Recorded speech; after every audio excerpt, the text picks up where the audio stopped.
McKinley Air Force Base Hospital, Enos appears sound, if not happy, to examining doctors. He performed his task well, not missing a trick in the complex series of work assignments. Next in orbit, Lieutenant Colonel John H. Glenn. We had a pretty large bang associated with the caution and warning now.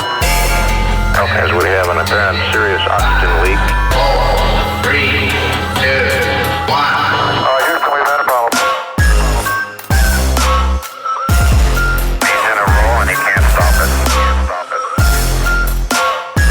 Performing an evasive maneuver. Okay, Houston, we've had a problem here.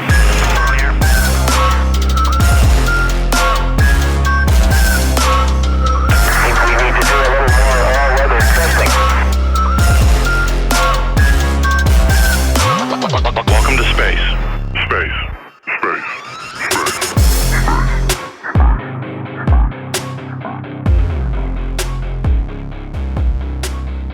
You know what's really funny too is that these guys are all like technically in the military, so they're only making military pay. They're not even making like cool guy rocket, going into space and we're gonna do rocket ship shit and we're gonna do all this cool stuff. We're all gonna make $1 million because we got the right stuff. It's like, no, you're getting paid like a lieutenant colonel because you're a fucking lieutenant colonel. I was looking it up. I'm going to write a script on it at some point.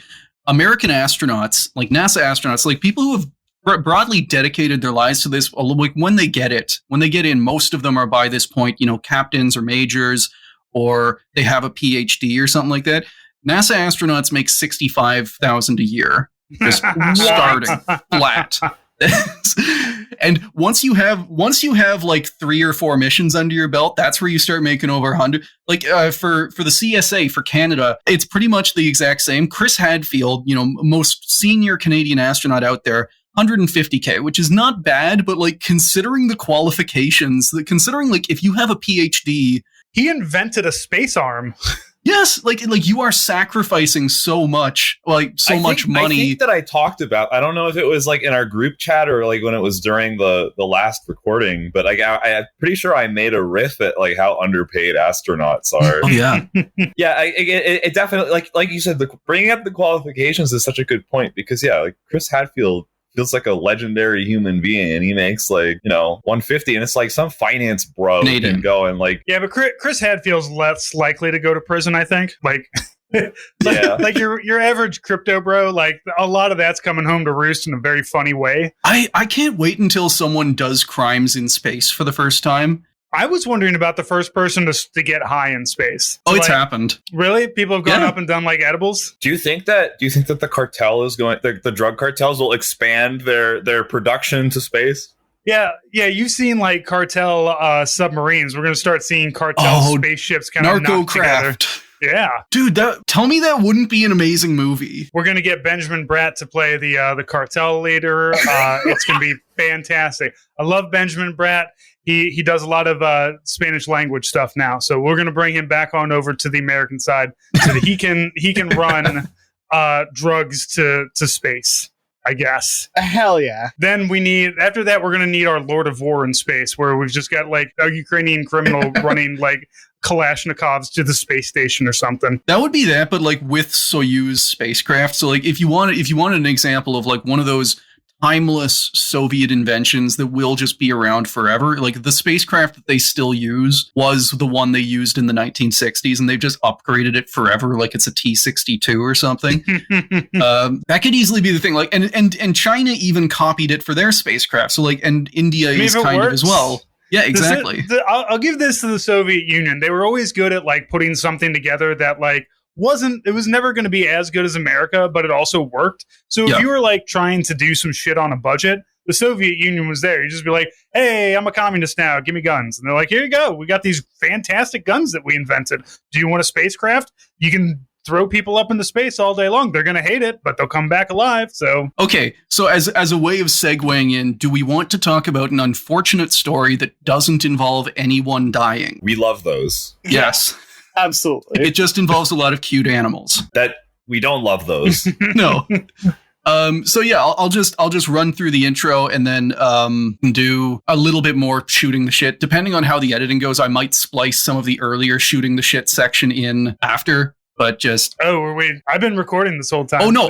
So yeah, me too. I just figure we have to do the actual intro at some point. We should just we need to rebrand it. We need to have our own brand of intro. It's the midtro, you know. Yeah, that is entirely fair. Just suck someone in and just bullshit for 15 minutes and then finally slide and then add the in. intro. Yeah. That sounds perfectly fine to me. All right, so tell you what I'm going to do then. I'm not going to make it a super formal intro. We're going to do this as a trial run. I'm going to introduce right now. The audience will have heard all of what we just talked about. So yeah, welcome to Failure to Launch, the space history podcast where we take you through all the mistakes, failures, and explosions that made modern space exploration possible. We are your hosts, Quinn, Chris. A faint suggestion of Chris. And today we are joined by special guest Francis Horton, a host of the What of a Hell of a Way... It's a lot, I know. Look, what a hell of a way to die.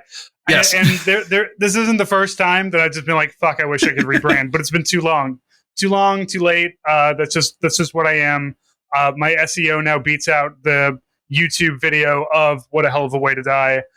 They have not hit us with a copyright complaint yet over 7 years. So they are intimidated. They know they've been beaten. Good. What a hell of a way to die is great. I love that. I do love, like, whenever you're on the Discord, the LLBD. Well, like, see, just the way I describe, like, Lines Led by Donkeys, LLBD. What a hell of a way to die. I've seen people do so many different acronyms. I've always just wound up with HOAW, hell of a way. Yeah. But there's so many ways you can split it and chop it. Speaking of things being chopped, we're going to talk about space chimps. Specifically, we are going to talk about a particular space chimp named Enos, the space chimp Chad. Boy, they just didn't give a shit back then, did they? It's just like, I don't know, Enos, there you go. Yeah. Nobody's just like, do we maybe want to think about this? Or like maybe it was part of it. Like, if there's one thing I know about soldiers, it's that we have always thought dick jokes were funny. So maybe it's just like, yeah, it's Enos. Yeah, it's Enos. Hold that thought. We're getting there. We're also talking about scientists and soldiers mixed together. So we got some we got some weird synergy going on. Yeah, you don't have any special love of the Air Force, the U.S. Air Force, do you? No, I don't. Okay, good. I'm going to take that number and I'm going to lower it for you a little bit. I don't really respect any of the branches, so it's fine. Hell yeah. They're all just like fancy army, like whatever. Ooh, yes, your wet army, your dry army, your air army, fine. They've tried for so long to get away from the whole Army Air Corps identity, and it's just, you know who you are.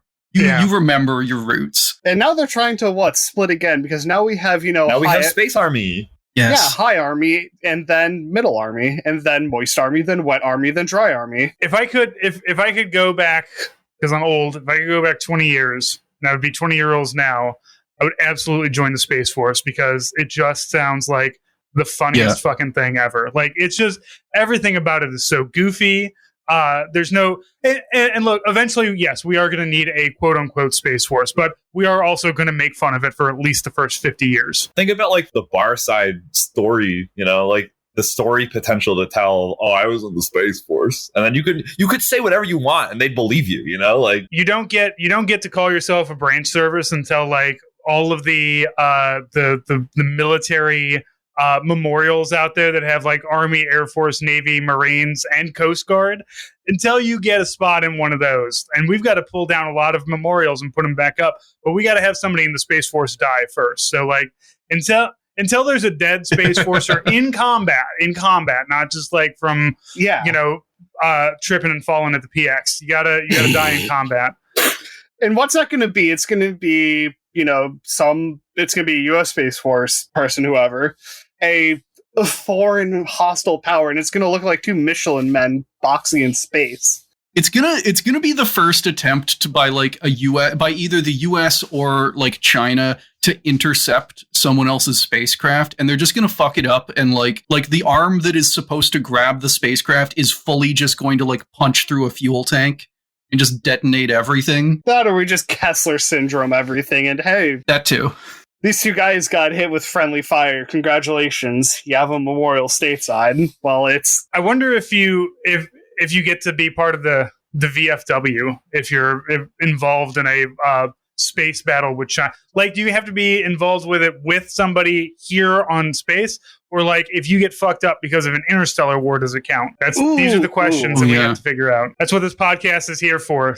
What kind of non-service related injuries are Space Force members going to have that are going to be so much fun? Like being in 0G for so long that your bones just like completely, that you have no muscle mass, and as soon as you land, your entire body just like crumples into mush. They just tell you like, your case of space spine, we can't cover it. Sorry. I'm gonna come back after 2 weeks looking like the humans at the end of WALL-E. See, that's the thing though. That's why they picked the Air Force to roll it out of. They already look like that. They're already in the chairs. It's not going to make it. They're already the ideal spaceborne organism. That's why we need bigger rockets. It's not to launch more people. It's just because the average astronaut has just become that much more massive. Well, wait a second. We've already proven you can pay them $65K and they'll go to space. Yeah, I'm sure we could find any asshole to go to space for $65K. Like, find someone that just wants to leave the Midwest for $65K. There you go. Why do you think so many astronauts are from Ohio? Like, they're just trying to fucking escape. How far away can I get away from Ohio? Space? Cool. You're in Ohio, you look around, you like left, right, forward, back. It's just more Ohio. You look up. That's not Ohio. Cool. I'm going there. Ohio is empty. We're talking about enhanced emptiness. I guess that's as good a time as any to get to the context or the kind of main stuff of the episode. Yes, exactly. We are not talking about space chimp meat. Yeah, it's separate. That, cracked open. I just recently watched Temple of Doom, so you know the scene, the monkeys chilled the monkey brains. None of these monkey brains were chilled, though, I assume. After this, I'm going to send you a picture because that is what France did to a monkey. They lobotomized a space monkey and fully just like jammed its head. Yeah, you have to know what it's thinking. Learn. It's thinking pain. Yeah, that's what we learned. Yeah. And before we get there, I do have to kind of give a bit of historical context for all the dumb stuff I'm about to tell you. So like by the time the US Space Chimp program had gotten underway in 1959, like both the Soviets and the Americans they had already launched satellites and they were in the space race. Things were heating up. Both governments had woken up to the propaganda power of space missions, and as such, the budgets of both of their programs went through the roof. So one fun thing to actually bring up here that we've talked about in previous episodes, but good to talk to someone who has military experience with, is that before NASA was formed in 1958, the American space program was actually the Air Force, Army, and Navy all competing with each other and all running separate parallel programs instead of working together. So they all had different missiles, they all had different satellites, and the whole reason NASA and another program before that I'm forgetting the name of, the whole reason NASA was created was to try and get them to actually cooperate for once, because it was basically like the Soviets were able to get very far ahead very quick because they actually they didn't have this dumb... They had this weird centralized government thing. Yeah, you didn't have all the branches going, fuck you, bitch boy, glory to the Army or glory to the Air Force, right. Fuck you, we're Navy. You do that, you end up in a gulag. So, you don't do that. You do what Mr. Stalin says, and that's you make the rocket and it goes into space. But then you also get into the other soldier pastime of, hey, I'm the chief champion or chief scorpion trainer of Kazakhstan. What's up? You get assigned to fucking Baikonur and you spend, a 10th of your time launching rockets and the other 10th dying of strange illnesses and scorpion stings. I can't imagine the idea of spending the majority of your working life, your professional career in Baikonur, How do you get back from that, right? It's just... And weirdly enough, once NASA gets formed, the Soviet space program would later become this weird fractional, it would stop being centralized and become a bunch of different OKBs, they were called, all competing with each other, and that slowed them down. But anyway, back in 1959, space race is heating up. There's an ongoing race to send probes to the moon, and the next big goal for everybody is to put humans in orbit. And because no matter how crazy they were back then, they weren't about to launch a man without testing first, both sides were racing to launch and recover a test animal from orbit. And if you noted that I said recover there, that's because the Soviets had already succeeded in launching the first animal into orbit in 1957, but they hadn't recovered her. So this is Laika, meaning Little Barker, a stray dog they found on the streets of Moscow. They trained her up, launched her into orbit with no plans to recover her in a spacecraft that they literally built in less than a month. You know what? The Soviets and their gumption, I swear, these guys are just more than happy to just and you know, that's communism, man. That's how you save a buck. You find a stray you train the stray, launch it into space. Like, yeah, we built this. We want to see, can we do this? And it survives up there. We did? Cool. Get it back? All I can say is having screaming dogs in the background sometimes. Yeah, it happens. Like a spacecraft.mp3 playing in the background of Chris's audio. Yeah, I got a Great Pyrenees that loves to get pissed off at everything that comes within a 50-yard circle of our house. So yeah, no, what was it? We have 2 Chihuahuas, a blackmouth cur that somehow got its way up here from Tennessee, and then whatever the new dog is, we have no idea, but she somehow looks like a combination of a beagle, a black lab, and whatever else we don't know, because the colors make no sense. She's small and she's adorable. Now, anyway, about this other dog. Yeah, are you offering some of your dogs to send up? Because I'll send my Pyrenees up, man. That dog's they're irritating. Not mine to offer, and I'm pretty sure homeowners would be sad. I have contacts in the Space Force. I can talk to people.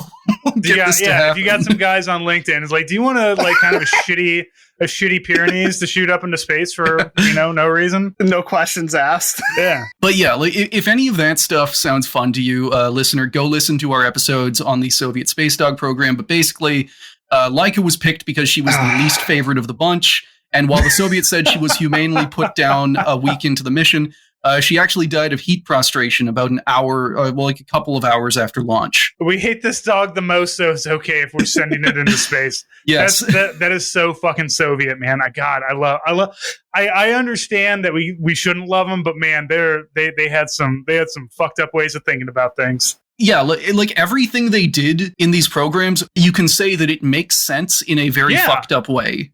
Yeah, like you can see the through line of launching the dog that you don't like. They're just being out loud with it, you know. Like I'm sure that Enos was probably also the dickhead, but they're like, well, we can't. We're going to send up the monkey we don't like the most, but we're just not going to say that out loud. I mean, ultimately, I feel that they picked Enos because he just had the combination of the right stuff, you know? He really did. Like, of all of the chimps, we'll get to this later, but he did have the right stuff in the sense that the early American astronauts with the right stuff were all arrogant douchebags. But anyway, like so Laika doesn't get recovered. She dies, and the fact that the first animal in orbit had baked alive, like this was very good motivation for both the Soviets and the Americans to do some test runs first, so that their first astronaut or cosmonaut didn't also bake alive. And I have here in my notes something that says, "Don't make an Apollo 1 joke." I didn't, and I'm very proud of myself. Well, yeah, they didn't hit orbit.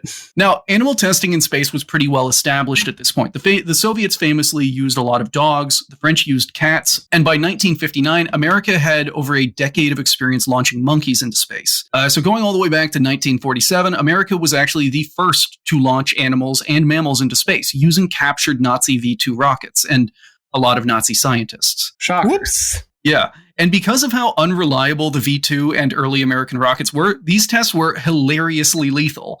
All 6 of America's first space monkeys, named Alberts 1 through 6 appropriately, died in explosions, parachute failures, or if they made it to the ground, they just died of heat exposure. By the time it wrapped up, 2/3 of all launches in America's space monkey program killed their crew, and they frequently involved endangered species like the crab-eating macaque and pig-tailed macaque. So we're hitting our stride.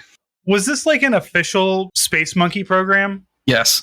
Like, are there motivational patches that I can buy or recreate? Wait, do we have There's challenge pictures on coins for eBay this? I found. We Oh my can. god. Look, here's the thing. Here's a great thing about the American military. Anytime that it's just like, we're going to do a thing, some jackass is designing a patch for it. So like, if there was specifically an American space monkey program, there exists somewhere a design for this.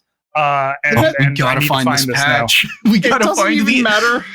We gotta find the Albert 5 this time for real patch.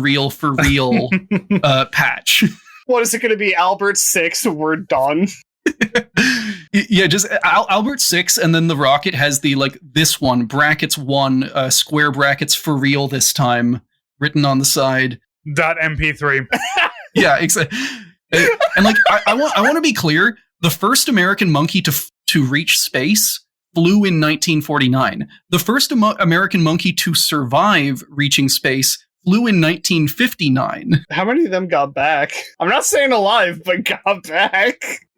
So actually, like a good number of the Alberts I'm pretty sure, aside from the explosions, so like 4 out of the 6 Alberts landed in some capacity, whether in bits or on parachute failures, or they landed and then the rescue crew just took too long to find them and they died in the desert. Are you suggesting then Albert 5 was turned into Meatball? No, he was air fried. I think Albert 5 was a parachute failure, I think. But the reason for all of this carnage was pretty simple. Back then, nobody knew what space would do to an animal. From the book Packing for Mars, quote, aerospace professionals at the time were gripped with almost universal foreboding at the prospect of cutting loose from gravity's hold. What if man's organs depended on gravity to function? What if the pumping of his heart failed to push his blood through his veins and instead merely churned it in place?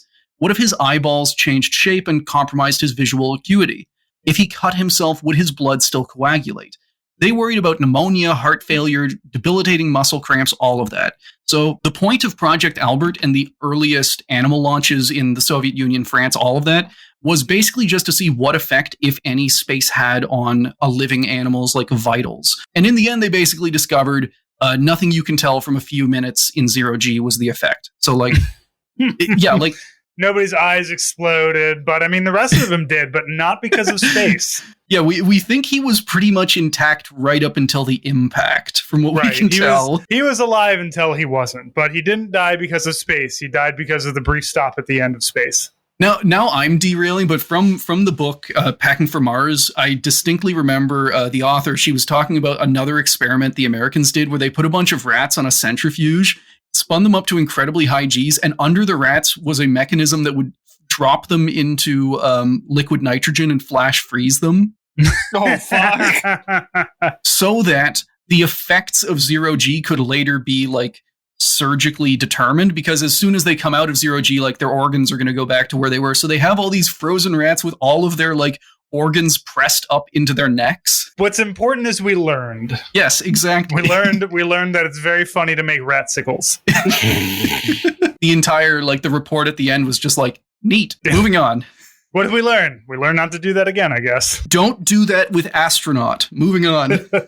So on top of the short duration, the only data you could get out of these flights was physiological. So like the heart rate, breathing, all that. You couldn't tell anything about the animal's mental state because all of these monkeys and animals flew in medical comas. So like they were fully doped up. They had no idea where they were. With America gearing up for Project Mercury, their first attempt to launch humans into orbit, they needed a better astronaut analog, one that could actually do tests and they could observe all of like the physiological stuff that was going on. I'm sorry, but are you saying that we can't just send astronauts high off their gills into space? We could. Just have them wake up in a drug-induced stupor in orbit. But yeah, like they needed something much closer to a human in order to simulate humans. And that is how the U.S. Air Force Chimponaut Corps was created. Hell yeah. Now, right off the bat, there's actually a bit of a debate what to call the American chimpanzees that flew into space, just like how there's debates over words like astronaut, cosmonaut, taikonaut. Some have argued that the chimps should be considered astronauts in their own right, while others say that they shouldn't get any kind of special distinction from earlier test animals. For this episode, I'm going to be calling them chimponauts because that's most of what the literature seems to have landed on. But outside of the literature, which one is your personal favorite? I like chimponaut. I just think chimponaut is cool. Even though, okay, so like if you break it down, naut means sailor. So like astronaut, cosmonaut. Astronaut means sailor of the stars. Cosmonaut means sailor of the cosmos. Chimponaut would theoretically mean sailor of chimps, or a chimp who is a sailor. So what you're saying is it should be astro chimp. It should be Astro Chimp, realistically. That is Star Chimp. Yeah, I guess that's fair. I'm going to call them chimponauts. They should have had ranks for them. Yeah, like the Marines and giving their bulldog like a corporal rank or something. Like, yeah. That way, you know what? If they're in the military and they're part of the rank structure, then that means that they get benefits upon death. And that's why they didn't do it. They're like, we don't want to pay life insurance on the monkeys we're vaporizing in space. Also, all of these chimps were child soldiers. Legally. So the Space Chimp Corps started at the Aeromedical Field Laboratory at Holloman Air Force Base in New Mexico, and their initial goal was to train 10 chimpanzees for something. So we're off to a great start because NASA and the Air Force did not tell the trainers what exactly they were getting these chimps ready for. Just traumatize animals. Exactly. There's your goal. Quoting one of the trainers, Back then, we got these small chimps from Africa. They were about a year old, and we started up a training project. Of course, a lot of things were classified back then, so we had no real idea what we were training these chimps for, but we were teaching them to sit up and work in centrifuges, so it became quite evident that we were training them for use in missiles. Yes, monkeys flying missiles. Listen, we've had pigeons. I wonder if they Monkeys thought are they the were next- getting them ready to, like, as the guidance system for a new ICBM. Yeah, like the pigeons. Listen, you have DSMAC for tomahawks. Are you ready for monkey-powered terrain following? All of them just being shown a photoshopped picture of Red Square with a huge pile of bananas, like, reaching up to the sky. Just like, there, you are gonna go there. This is the new Donkey Kong Call of Duty crossover. Oh, God. Now, another problem was that as soon as the program got started, NASA decided that the Air Force actually didn't have the expertise they needed to train these chimps, so they further outsourced the work to Walter Reed Army Medical Center and the University of Kentucky. And this might sound like, oh, we're going for something super high-tech here. Hallman's staff were then surprised to learn that these super complicated training techniques they definitely weren't qualified to use were actually restraint chairs and bananas. That's what they brought in the real experts, and the real experts were just like, yeah, you tried giving him a banana? Neuron activation. Exactly. What do they like? There you go. This is what happens when you remove the humanities from schooling like this. You get a bunch of engineers who are just like, I don't know. It's like, did you ask the monkey what it wanted? It wants a banana. Give it a banana. Put a banana on the button that you want it to hit. The monkey's body is an open system that ingests bananas and outputs test results. Right. Like, read about Skinner boxes, scale that up to monkey. Now, the first phase of the training was basically the same as any other kind of space animal training out there. So you get the animal used to sitting in one place for, a couple of hours. In this case, the chimps were put into flight chairs and fed fruit for just a few minutes at a time. And then, over the days, this test time was ramped up and up and up until they were able to sit in these chairs for days on end, just to get them not freaking out. So far, so normal. And then things got really dumb. See, they kept training the chimps in the chairs, but now they added a psychomotor machine to test the chimps' reaction times. So these were basically puzzle boxes with lights and levers that would dispense food for the correct answer and electric shocks for the wrong answer. This is my favorite part of the 50s and stuff, is that it could have never just been you figure the thing out, you get the reward. It has to be you will be in pain until you figure the thing out. Yes. It gets the food or gets the taser. The choice is simply yours. Yeah, it's not, I'm imagining this, it's not even built into the machine, it's just a veterinarian with a stun gun, a taser pointed at the chimp's chest. Right, oh, you don't understand this? Guess what? I'm gonna fucking electrocute you because you don't understand what I'm saying to you, monkey. 1-year-old monkey child. They just have some poor college intern sitting there with a stun gun just staring at it. What I'm gonna do? Hit the monkey. In the next room are the wire monkey, cloth monkey people who are just no, read our stuff. They're just banging on the soundproof window. Give it a mother monkey. It'll do whatever you want. It's great. So, and whenever I explain this, I want you to put, if you can, I want you to put yourself in the mindset of a 1-year-old chimp and understand how complicated these were. To get a banana pellet, the chimp had to pull the right lever exactly 50 times. What? Ooh. They had to count to 50. If they got it wrong, electric shock. Wait, we're talking 49 shock, 51 shock. Yes, you have to keep a regular tempo so that they know that you're not just pull once, wait, pull twice, wait. You have to count to 50. I know many humans that would fail this test. Do chimps have a concept of 50? If I knew that I was going to get an electric shock, I would probably fuck that up. That is a high stress environment. Yeah. The next one, if the chimp wanted a drink of water, they'd have to wait for a green light to turn on. And then they'd wait exactly 20 seconds and pull a lever. And then they got some water. 19 seconds, shock. 21 seconds, automatic shock. Wow. Fuck us. This is some Mengele shit that we're doing here. I'm pretty sure you put a human into this, you're going to see some consequences from a court. At least with it, right? But a human you can explain is hey, after 20 seconds, pull this and you'll get the thing. And I understand that you can't properly put that out to a monkey, but it just really feels like. I hope they ramped up to this. I hope it was just we're gonna discuss the concept of time before we just start shocking the shit out of you. Because I mean, you only got to shock me 3 times before I'm I'm done with this shit. I'm just gonna throw my shit on everything now. I believe they worked up to it. I don't think they just immediately went to All right, shock him. Shock him until he gets it right. Don't explain what he's doing. So the monkeys were trained with these tests every day while spending more and more time in simulated spacesuits.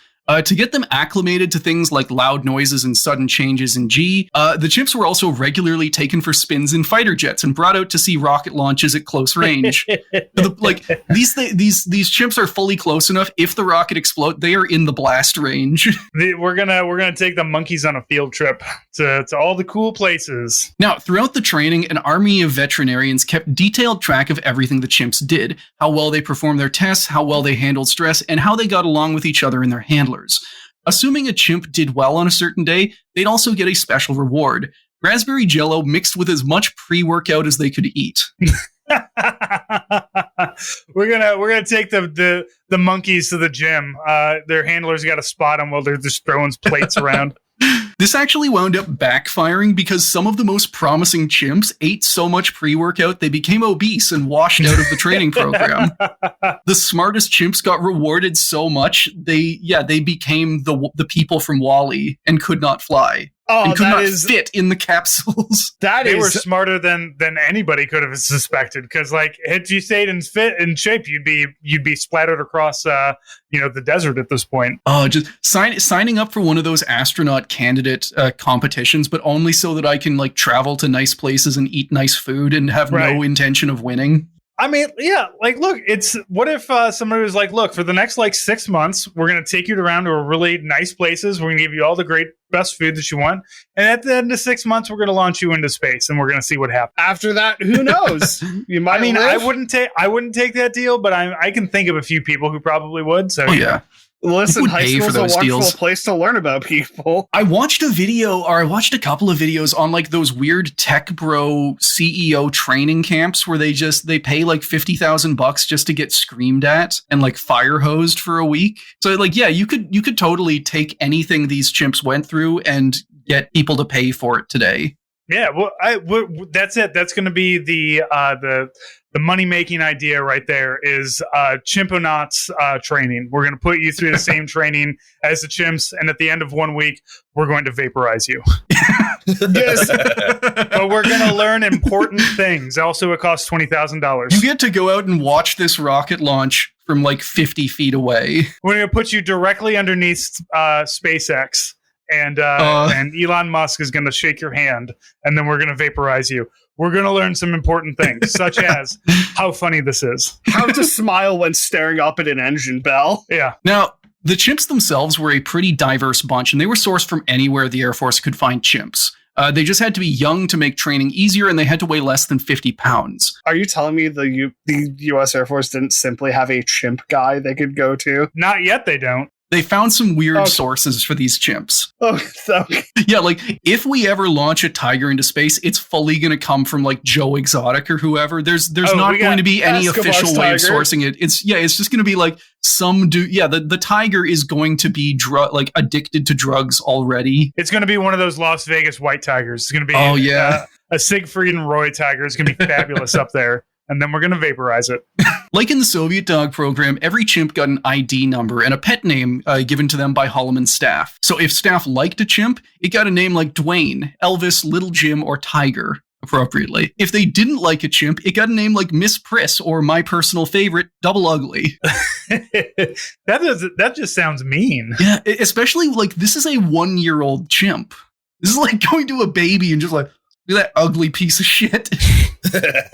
Even after they'd been sourced and had been through training for a bit, like I want to point out, most of these chimps were less than 5 years old, and chimps only chimps reach maturity at around age 14. So this is roughly the equivalent of training and launching a 7-year-old into space. I think you can do that in Arkansas now. Yeah. I think legally you can send children into space now through Arkansas. It's great. The first mine on the moon isn't going to have like high-tech robots or anything. It's just going to have Arkansas children being sent up there on the weekends. It's going to be some weird offshoot of Tyson chicken. We're going to bring back powder monkeys one way or another. Now, training went on through 1959 and 1960, where one candidate started to make a name for himself. Ham, or Subject 65, was a cheery 3-year-old chimp from Cameroon, where he'd been caught as an infant and sold to the US Air Force for the princely sum of $457. And quick note, when they got him, his name was actually Chang, but as soon as he became like the most promising candidate, in a surprising show of consideration, the Air Force was like, yeah, that might be offensive, so let's give him a better name. Yeah, let's name him after pig meat. The only thing more American would have been to name him Cheeseburger. Cheeseburger, hot dog, Budweiser. No, we don't like Budweiser now. It's too woke. No. We can't have any woke monkeys in space. Sorry, don't worry, we got Yingling. Having to remove like different brands from the chimps' diets because they became woke, and we don't want Ham to become sissified. Now, Ham performed well in all of his testing, but what actually set him apart was that everybody loved him. He was playful, he liked doing tricks, and he even knew how to play nice in front of journalists. From Animals in Space, quote, "I had a great relationship with Ham," Dittmer, his trainer, recalls with obvious fondness. "He was wonderful. He performed so well, and he was a remarkably easy chimp to handle.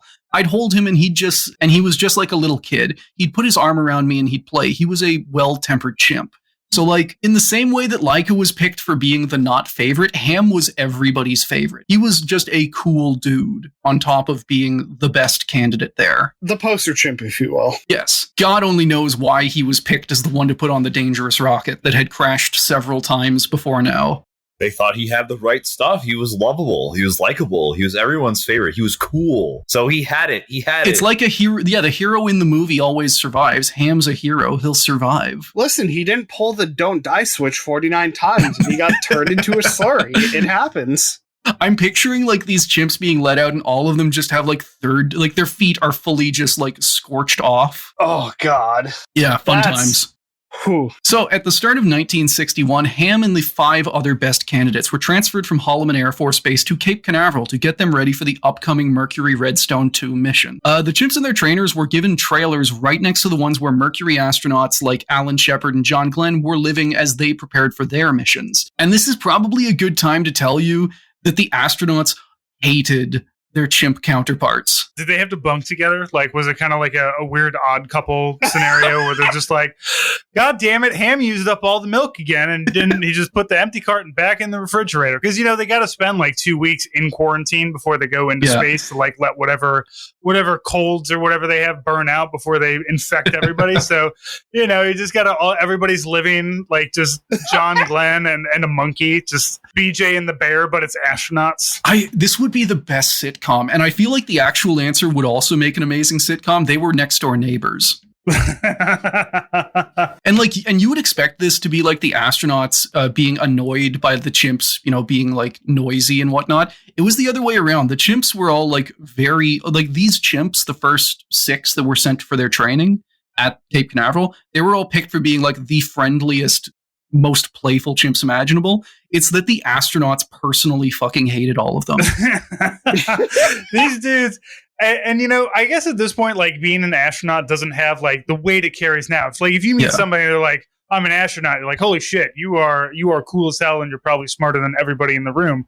But like back then, it's like, I don't know what that word means that you're saying, astronaut. What does that mean? We haven't put anybody into space. So these guys are basically just like, no, these motherfuckers over here, they want to go up into space and get recovered alive first, huh? No. All right. It's going to be me. It's going to be John Glenn. I'm going to do it. And the monkeys are just like throwing shit at him. Oh, yeah. Yeah, It was completely based on ego because, like, after all, these guys were all test pilots. They wanted to go first. Like, it was before they became astronauts, their day job was flying prototype dangerous aircraft. So I don't want to say they had a good point here, but they knew that they were in a space race and they knew that the Soviets were ahead. We're wasting time with these monkeys. Exactly. and they were more than willing to take that risk. Like, you have to say that about the astronauts.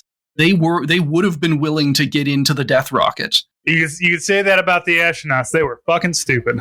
Yeah. So this is the start of 1961. About half a year before, the Soviet launch Belka and Strelka. So these are a pair of dogs. They launch in a prototype of the same capsule that would later carry, you know, the first cosmonauts, and they are recovered alive. And this is like a big propaganda win for the Soviets. So the astronauts, they're seeing like, oh, we're about to launch a chimp. And the Soviets did this half a year ago. We need to do this right now or we're going to fall behind forever. Now, that is part of the reason the astronauts hated the chimps. But like we were talking about, the other reason is that the chimps flying reminded the astronauts of how similar they were and how little the astronauts were actually expected to do on their missions. From Packing for Mars. Quote, for both species, piloting duties were light to non-existent. Mercury capsules, as Ham's veterinarian Bill Britt says, were not flying machines, they were bullets. Shoot them up, cue the parachutes, watch them come back down. Speaking of both man and chimp, Britt said they were organisms placed on board. Basically, these things would be fully flown on autopilot, and the astronauts knew it, and it hurt their pride to know that they were basically just overglorified chimps. I wonder if the monkeys made better money than them too. Like, in monkey currency, it's just like John Glenn's just like, look, I wish that I could buy all the hookers and below that I want, but this guy's got all the banana pellets he wants. All he's got to do is I'll pull a lever 50 times. I don't give a shit. Send me up into space, man. Let's go. Eating your shitty Air Force food and looking over and watching a chimpanzee fully shoveling Jell-O into his face and eating all just chugging pre-workout. Yeah. Now, what did not make things better was all of the chimp jokes that the ground crews threw at the astronauts. In one instance, Launchpad director and ex-Nazi Gunter Wendt threatened to replace Alan Shepard with, quote, one of those guys who works for bananas. Shepard legally should have been able to kill him, honestly. In pitched combat. Shepard responded by throwing an ashtray at his head and storming out of the room.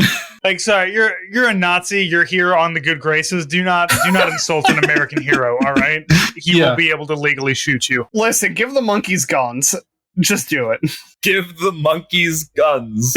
Listen, I'm pretty sure Enos at this point could handle a 1911. Yeah. I think he has enough instinct. Hey, this man's from Paperclip. Put a speed hole. Another time, someone accidentally installed a banana pellet dispenser in a capsule meant for human training, causing another astronaut tantrum.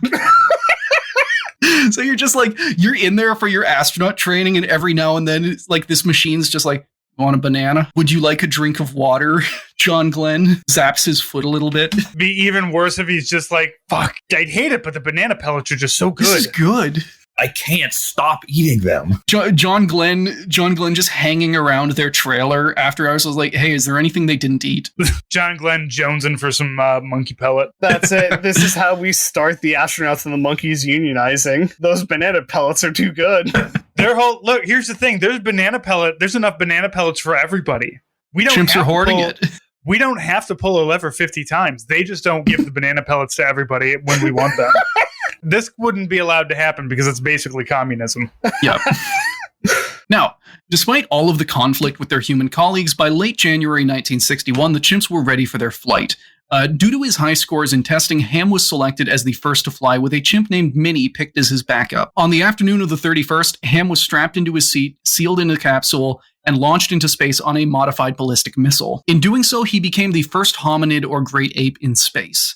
But that doesn't mean everything went as planned. For one, a glitch in the rocket meant that it flew much higher, farther, and faster than expected, which means Ham got crushed into his seat on re-entry with a nice 15 Gs. Ooh. Oh. This is where if Alan Shepard had flown instead, he'd have died. Because that is enough to render a human astronaut unconscious. But not Ham, right? Ham is strong. Ham pulled through, right? He's got that chimpanzee strength. I don't know if he's a chimpanzee, but he's got strength. He's got that dog in him. He's John Glenn's been eating those banana pellets. He's got some chimp strength in him. He'd have done it. He's just built different. Yeah, he's built different. He's 3 feet tall, very, very squat. Also, at some point in the mission, the capsule depressurized and Ham only survived because his spacesuit had an emergency air supply. Oh, hell yeah! NASA actually pulling through. Wait. Yeah, just hey, they're having a backup. We need a backup system. What happens if, because you know what? There's probably a real asphyxiated monkey somewhere in their past. Oh, there was. One thing can fail. Make sure there's a backup for the monkey. With how many monkeys the U.S. killed in these rockets, they basically brute forced every single system in that spacecraft of just all right, well, what if we change this? And then someone else on the team is just Albert 13. And everyone's just oh, yeah. Yeah. Just refer to them by their Albert names. It's no, that's the guy That's the one that was that the guy that froze to death in space and came back as Monkey Sickle? No, that was 14. That you're thinking about the other guy. Yeah. 13 was the one that got tangled in his canopy and it popped his head off like a champagne cork. Yeah. No, he's Monkey Sickle 3, the coldest boy. Wait, roll that back. Popped his head off like a champagne I'm cork? kidding. I'm exaggerating. That did not happen.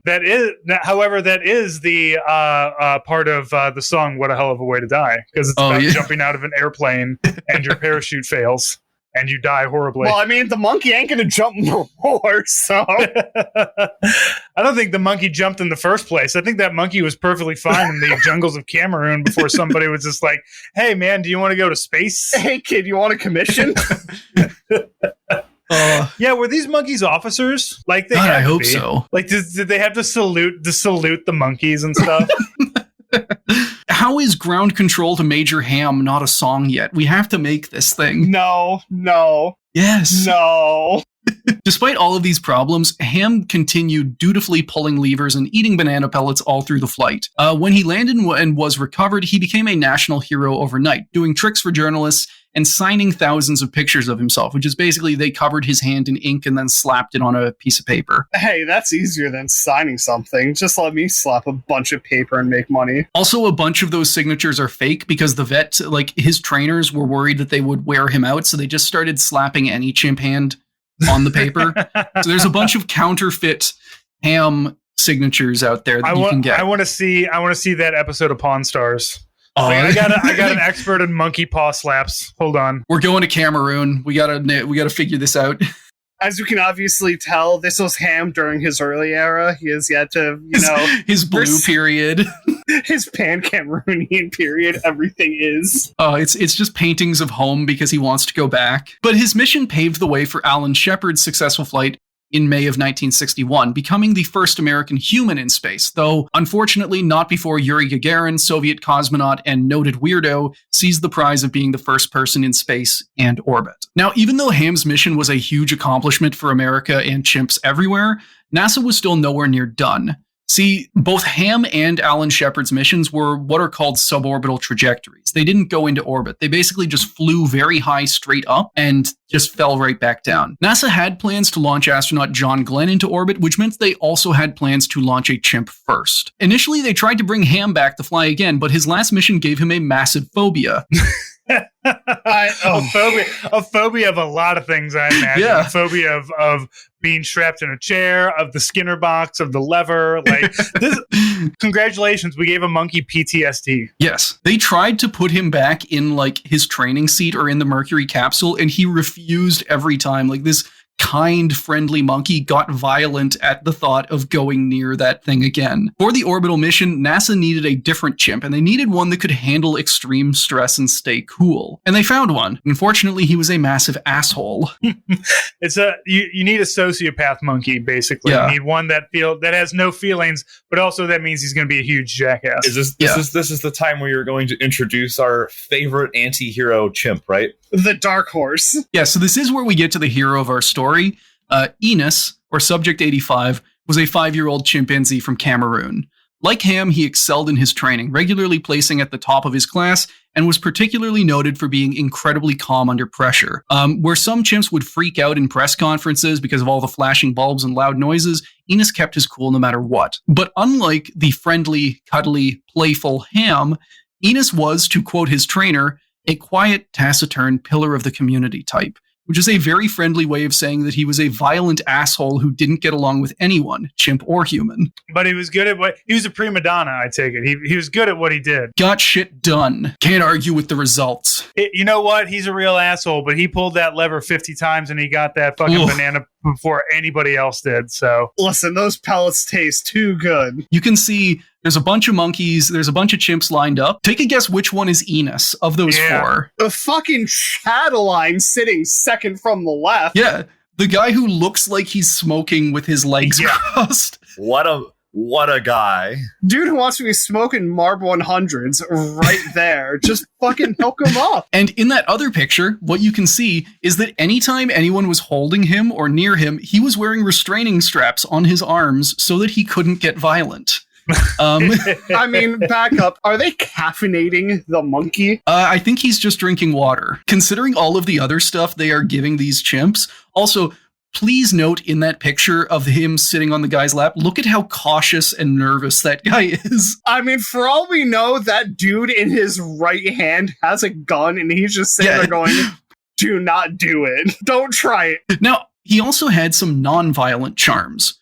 Quote, so this is from ex-Nazi Gunter Wendt's autobiography. So Wendt recalls a politician going right up to the cage holding Enos and gesturing to the scowling chimpanzee, who was squatting down on his hands. Wendt knew Enos well enough to know what was coming and cautiously backed away moments before Enos brought up a handful of steaming feces and flung it straight at the politician. Good for you, Enos. He has developed a healthy reaction to politicians. Exactly. Take no shit, just give shit. It's just that like Iraqi dude throwing a shoe, except it's a turd at George Bush. Listen, we're gonna Photoshop that. That's gonna be some art. Game has to recognize game. Dude can't vote in the election. Might as well start getting things going. I love him. Enos's behavior was bad enough that Holloman's staff gave him a special nickname, Enos the Penis, because he was a dick. I mean, kind of figured. I kind of assumed that. It fits, yeah. You don't give a monkey a name that rhymes with penis, like because you like him. In fairness, his name is actually, I believe it's derived from the Greek word for man. Now, there's actually a different story behind that nickname, and I want to take a second to clear it up. According to the book Animals in Space, which I did source from for some other parts of this episode, Enos actually earned the nickname due to a habit for extreme masturbation. Whomst among us? Exactly. During training, during press conferences, even during his mission, the story goes, Enos could not be stopped from what NASA calls, quote, self-stimulation. In desperation, Holloman's staff inserted an inflatable balloon catheter into his urethra, only for him to painfully rip it out during his mission. Listen, if you force... Oh, God, you might have to lace this, but you force the monkey to edge, he's going to find a solution. Now, unfortunately, as much fun as that story would be, it's not true. Hacking for Mars author Mary Roach was able to track down the source of the claim, and it's the book The Race, the complete true story of how America beat Russia to the moon by James Schefter, which is an unsourced and hilariously stupid book filled with way worse mistakes than the Enos story. She tracked it back through all of the different sourcing of all the different books, and it came back to, like, this guy's insane, stupid conspiracy theories. So unfortunately, Enos was not a chronic masturbator and he was not the first to orgasm in orbit. Listen. That would fall to an unknown Soviet cosmonaut. What the fuck? No, we should know him. No, this is bullshit. We can't let them have that. No. It's the fact he's unknown that is the insulting part. And we do have an actual interview with the author of this book, Mary Roach, who wrote the book on like space toilets and space sex. We have that coming up, and we are going to ask her about this, but basically astronauts and cosmonauts, because of how scrutinized they are and how, like, if a bad story gets out, NASA could lose all of its funding. They have a very strong secrecy culture. So they're not going to tell who orgasmed first in space. I'm going to see if we can FOIA that information. I was going to say, I need to know who was the first to bust in space purely for congratulatory reasons. I want to know if it has like an opposite reaction, like as soon as you bust, you start floating backwards. Oh, it does. Absolutely. Yeah. It's mass being accelerated. Has anybody had sex in space yet? Have we done that? We are not sure. And if it was, then it was not heterosexual. Okay. That's where. You know what? That's fine. Move on. We can. There was docking to be had. Enos's handlers confirmed in interviews that his nickname was because of his attitude, not his masturbation habits. And I know it's a weird thing to kind of derail an episode for, but it's one of those conspiracy theories that, like, before I read up for this episode, I believed it. It's one of those things that sticks around like an annoying amount. And honestly, I think the real story is funnier, that he was just a massive dick. Asshole. I mean, to be fair, I'll never live it down. I was a little shattered when I had learned that. Yeah. He's still an asshole in my mind. He probably cranked one out once or twice. He's still there. Okay, yeah. And like the way the trainers describe it is that, like, first off, all male chimps masturbate. Like, that's just a thing. He was a regular masturbator, not an excessive masturbator. And also that in the missions, he wasn't even physically able to reach it. Like, the lever stuff got in the way. Anyway, as much as Enos was a dick, he was easily the best candidate for the orbital flight. And because of how much longer and more complicated the mission would be, Enos's training was also much tougher than Ham's. By the time of his mission in late November 1961, Enos had logged more than 1,200 training sim hours, which is almost enough flight time to become an airline pilot. No, that's actually impressive. He's good. He knows what he's doing. When he was strapped into the rocket, he was about as trained and ready as a primate could be. He lifted off on the 31st of November with his capsule bolted on top of another modified ballistic missile. When the lights started turning on during liftoff, Enos did what he was trained to do and started pulling levers. The mission went as planned at first, putting his capsule into low Earth orbit and making Enos the third primate in orbit, after Soviet cosmonauts Yuri Gagarin and German Titov. Shortly after he reached orbit, Enos' spacecraft even transmitted a cute little pre-recorded message saying, quote, "Capcom, this is Astro. Am on the window and the view is great. I can see all the colors and can make out coastlines." Which caused President Kennedy to repeat it to a group of reporters, saying the chimpanzee took off at 10:08 and he reported everything was perfect and working well. You want to guess if things were perfect and working well in the capsule? Things were not perfect and working well in the capsule, for sure. First off, I would not be one to believe that a monkey is telling me anything. Yeah. I wonder if the reporters had that context or if they actually thought that President Kennedy was just like, yeah, I talked to the chimp. He said things are going great. That dude was like so high on uppers. He maybe thought he did talk to a monkey at one point. Like, I got done banging Marilyn last night. I did about 17 lines of some kind of powder, and I talked to a monkey. I have talked to this monkey not because it is easy, because it is hard. The monkey is hard. Whilst I was balls deep, I received a transmission directly. The monkey is doing good. And I don't have it in the script, but like one of the funny things is that Enos was flying as a test for John Glenn's mission, where Ham had flown for Alan Shepard. And Alan Shepard actually got the much worse end of the stick there because Ham was like a media sensation. People liked Ham, and that took... They were right to be mad at the monkey. The monkey was more famous.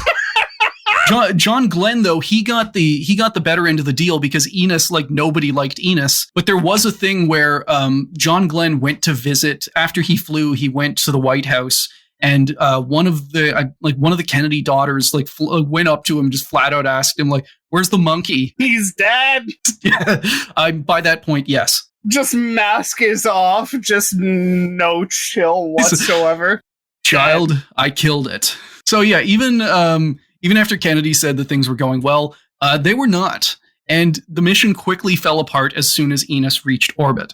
First, something went wrong with his lever machine. When the lights turned on, no matter what lever he pulled, even if it was the right one, the machine delivered more and more severe shocks to his feet.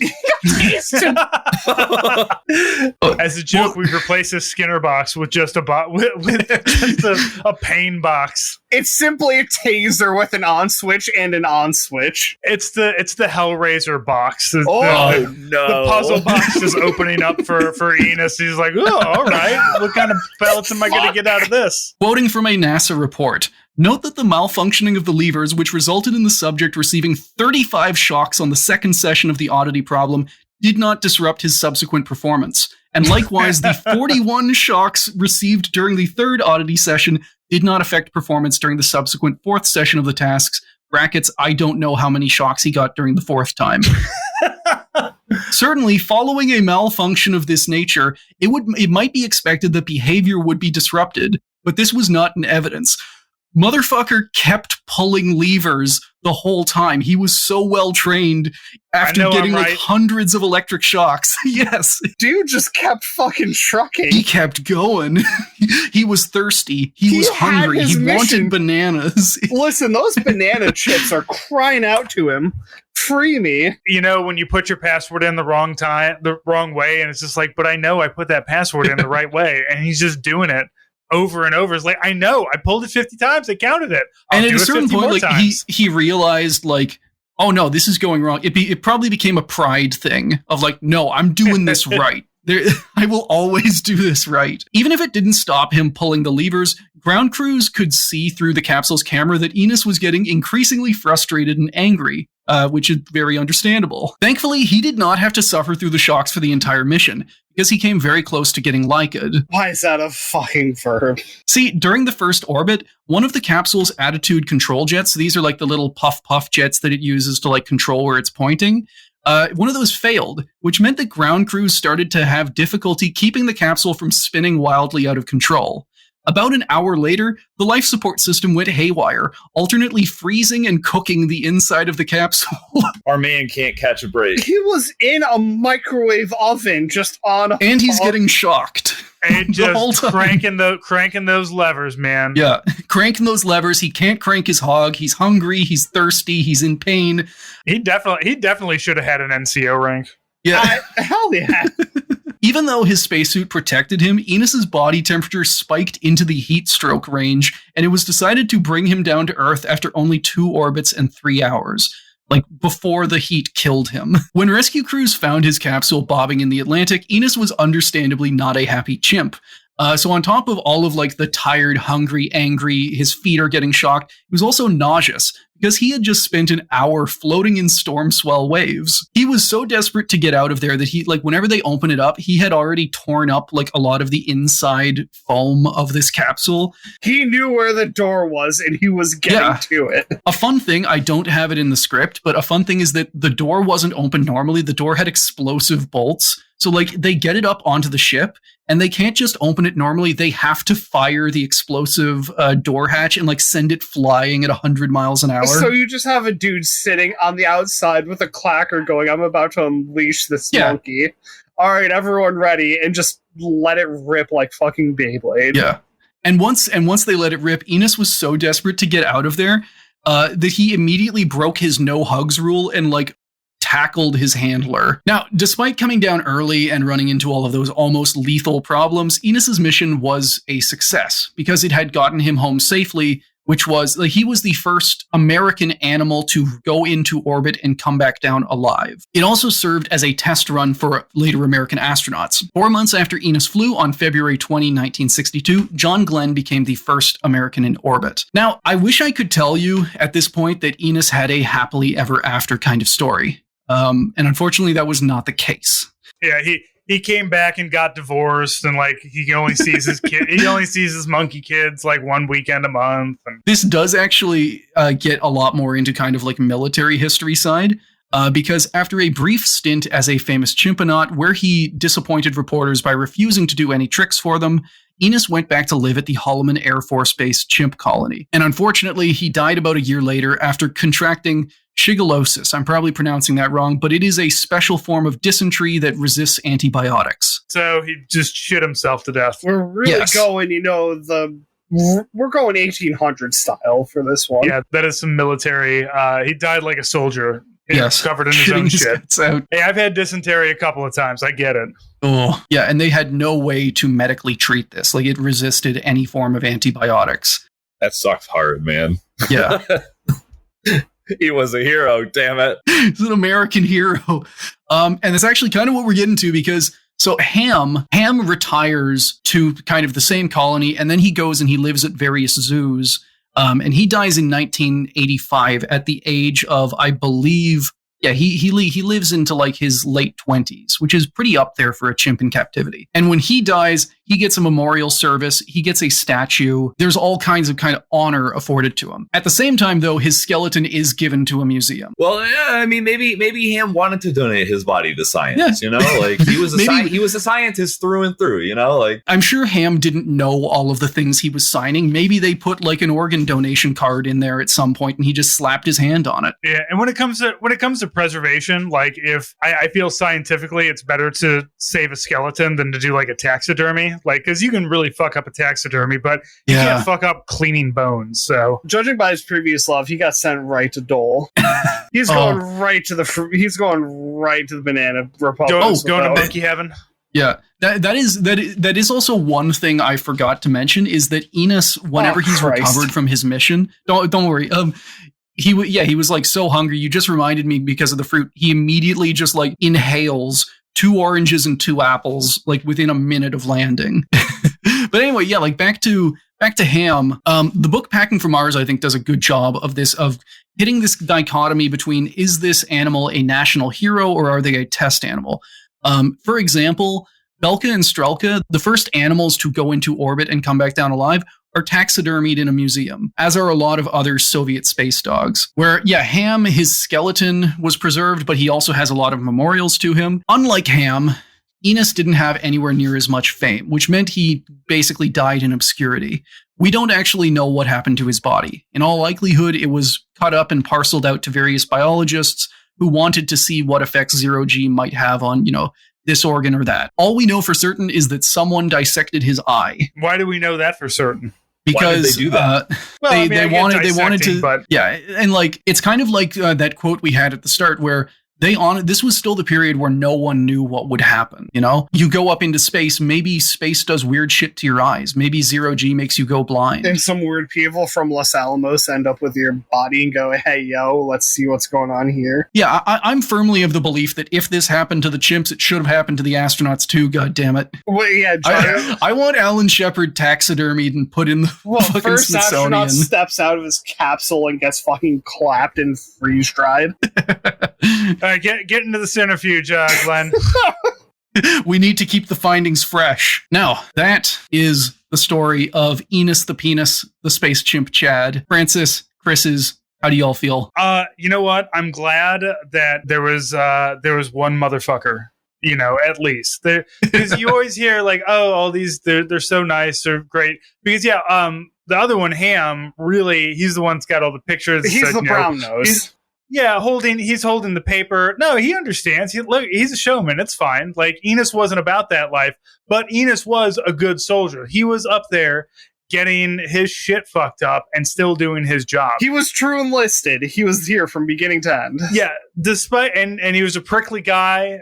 You didn't want to. He didn't really let you in, but you know what? When he needed somebody, after being traumatized for like 4 straight hours with everything between being shot into space, bobbing around in the water, and then having the world explode around you, he found some love. Oh yeah, and we do need to remember he was 5 when this happens, which is like roughly the chimpanzee equivalent of being like 8 years old. Oh, so yeah, he was but a small boy. Yes, he was a small lad who tragically died at the equivalent age of like 10 of dysentery. Yeah, he was there from beginning to end. He was, in fact, a real one. But yeah, thank you, Francis, for coming on our show. Thank you for listening about horrible stories about a weird chimp. This is how I prefer to learn history, is via podcasts full of dudes bullshitting about stuff. And again, sorry for the insane ramblings occasionally. Have you listened to any of the other? Like, What a Hell of a Way to Die has basically turned into me and Nate just rambling for an hour. The dad chat turn has been great. Also, I do have to say, and I mean this in the best possible way, this has been the most derailing that we've had. Which is good. But yeah, Francis, is there anything you want to plug in on the off chance that any of our listeners aren't already Hell of a Way to Die listeners? Yeah, you can also listen to What a Hell of a Way to Die. And I have patches and pins and stickers that I sell on hellofawaytodie.com. I actually did find at least one Ham the Chimp enamel pin. So maybe we'll find something. Oh, sweet. I got it. Send me that link. Yeah, I'll send it to you. I'll have to dig it up again, but yeah, I enjoy learning about the demise of many people for stupid reasons. It's nice. It's nice when it's not dead people, though. Yeah, I'd have appreciated in this story hearing about the demise of ex-Nazi Gunter Wendt, but I guess that'd be too much to ask for. Well, I mean, he's probably dead at this point. Oh, so, yeah. Yeah.